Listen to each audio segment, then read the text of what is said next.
É o Gazeta Entrevista, de volta. Está conosco hoje o vereador de Rio Branco, Rodrigo Fornec, que é líder do PT na Câmara Municipal.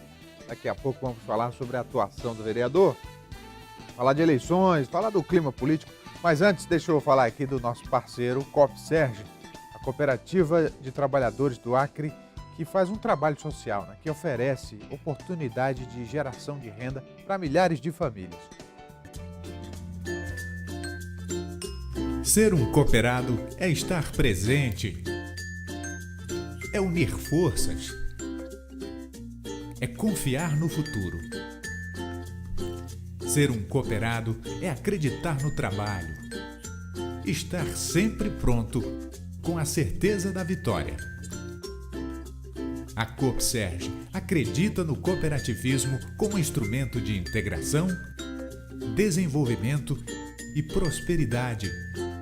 Valores que há 18 anos estão presentes em nosso dia a dia. COPSERG, feita por pessoas para pessoas.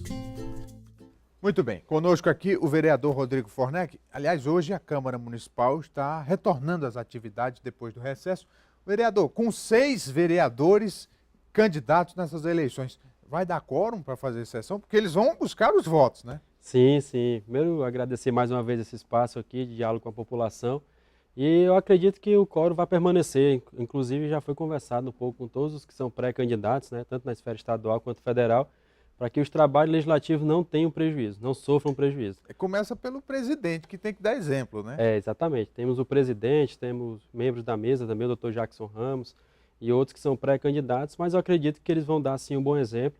E a gente não vai fazer diminuir o ritmo de trabalho, que no primeiro semestre foi bem quente, bem intenso.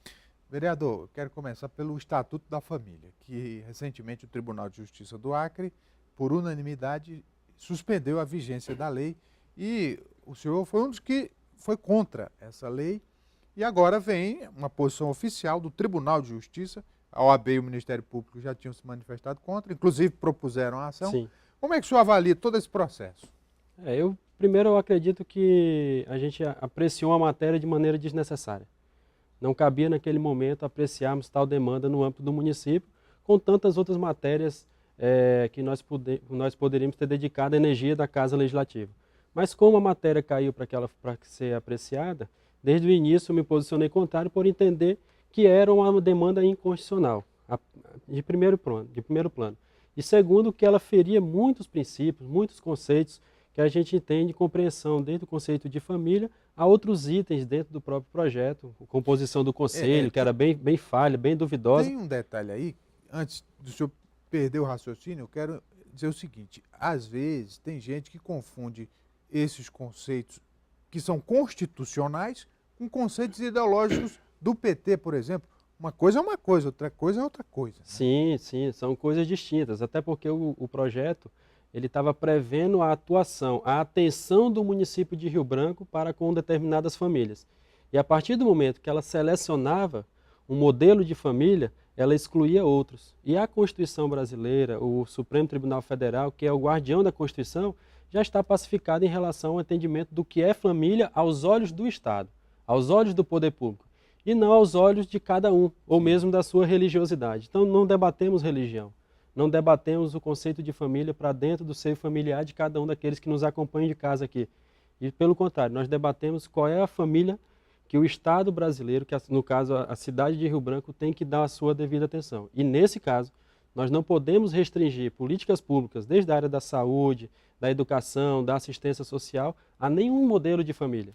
Uma coisa que ficou claro nisso tudo é que mostrou-se um lado, por exemplo, do proselitismo religioso dentro da política, da barganha, da visão unicamente eleitoreira de se angariar votos, porque não é racional que um advogado conhecedor da lei não saiba o que é uma coisa inconstitucional, né?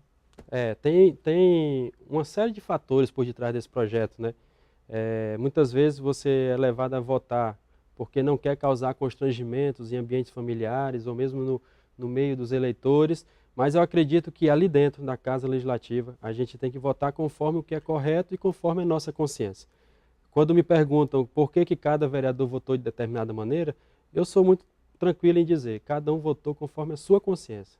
Porque a consciência da gente não tem preço, né? Então, quando você deita no travesseiro à noite para dormir, você tem que estar com ela tranquila. E acredito que cada um votou com a sua consciência, com aquilo que acredita. É a democracia, né? É, a democracia. Agora, lei dos aplicativos. Também um processo muito complexo, muito turbulento, mas que, ao que parece, terminou bastante sereno, com todos os lados tendo seus interesses mais ou menos respeitados. Perfeito. Eu tive o privilégio, o prazer de ser o relator dessa matéria.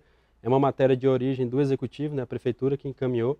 E desde o início do ano, quando começou toda essa celeuma, toda essa discussão em torno dos aplicativos, a gente tinha uma posição clara, que enquanto o governo federal não regulamentasse esse serviço no Brasil, nós não poderíamos botar a carroça na frente dos bois aqui. E naquele momento foi motivo assim, de muita crítica, redes sociais, imprensa, batendo muito firme em vereadores, no ex-prefeito Marcos Alexandre, que se posicionou firmemente dessa forma, mas agora a gente honrou com aquele compromisso. O governo federal regulamentou e praticamos a regulamentação. E foi um ambiente muito democrático, republicano, de muito diálogo. A prefeitura já havia concebido, com a presença da sociedade civil, presentes mototaxistas, sindicatos táxis, as empresas que são proprietárias dos aplicativos não quiseram participar, e quando chegou na Câmara de Vereadores, a gente conseguiu, ali na condução, incluir no debate uma figura que ainda não estava presente até então, que eram os motoristas dos aplicativos. Popularmente são mais conhecidos como os Uberes, porque é o aplicativo mais forte. Mas em Rio Branco nós já temos mais de 6 aplicativos funcionando.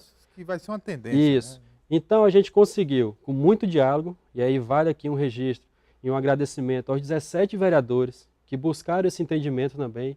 Não teve um vereador super-herói que conseguiu salvar tudo. Não. Os 17 conseguiram abrir bem o coração para esse diálogo e a gente teve uma maturidade, um amadurecimento da categoria de motorista de Uber, de motorista de aplicativos e também dos taxistas e mototaxistas, que são os trabalhadores mais tradicionais nesse ramo.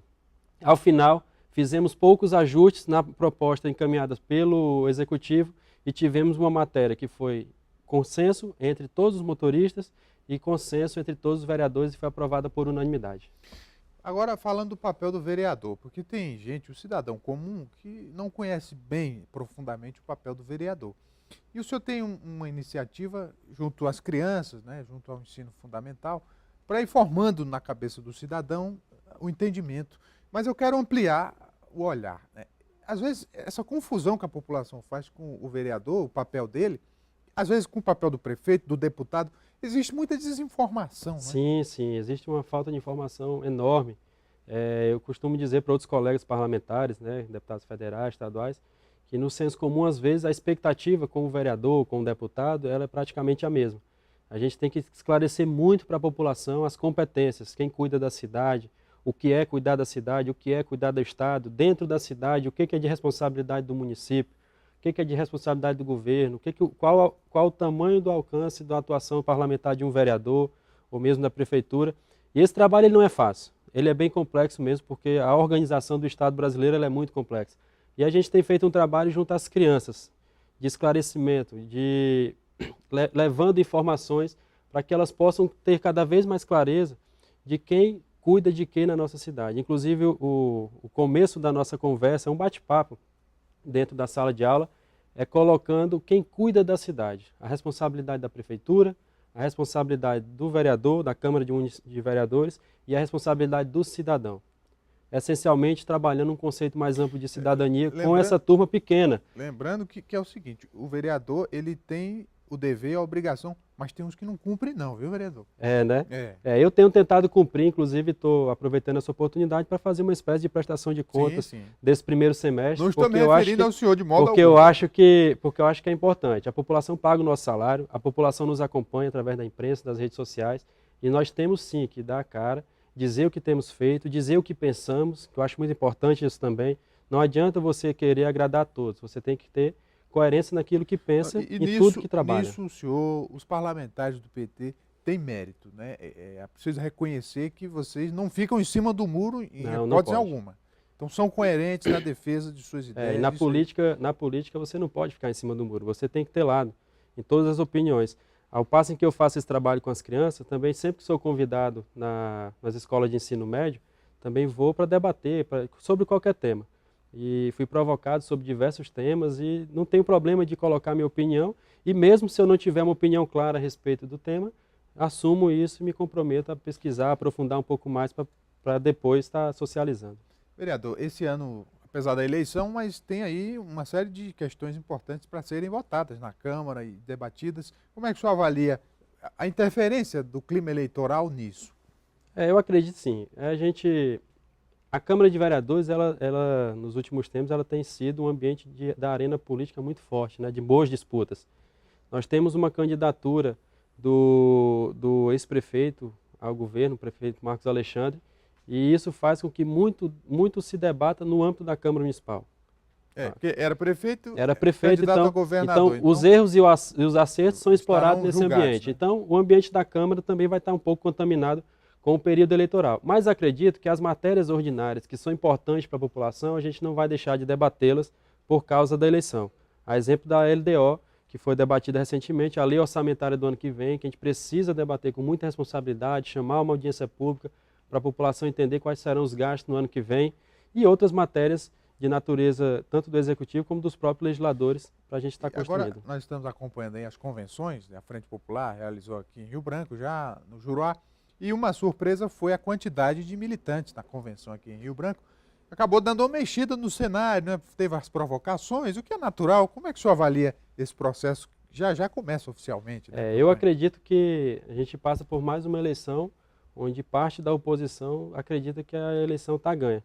E a nossa convenção foi fundamental para mostrar para eles e para a própria militância que nós estamos muito vivos e que a gente está com muita determinação para continuar o nosso projeto político. É importante a gente colocar o que está em jogo nessa eleição. Não é só mais uma eleição, como muitos querem vender.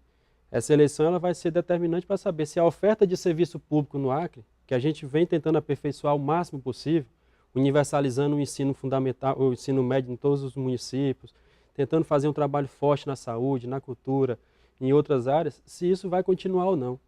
Eu acho que isso é o que está em jogo.